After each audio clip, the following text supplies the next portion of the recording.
What are some shade tolerant St. Augustine grasses? Well,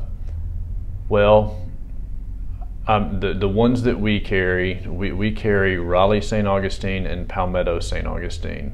The Raleigh St. Augustine needs the more sunlight.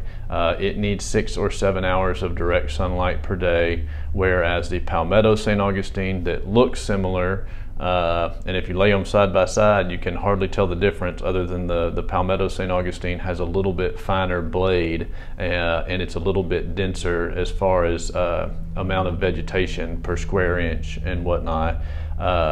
So you can lay them side by side in your yard, and if you have a very shady part of your yard, but you don't want to replace your whole yard, but it may get shady as it moves up under an oak tree, you can lay them side by side, and to the untrained eye that's not down on their hands and knees, you're not going to be able to tell the difference. But the Palmetto St. Augustine would be the answer if you have less sunlight, so more along the lines of the 4 or 5 hours of direct sunlight. So Raleigh St. Augustine if it's along the lines of 6 or 7, Palmetto St. Augustine if it's more along the lines of 4 or 5 hours of direct sunlight.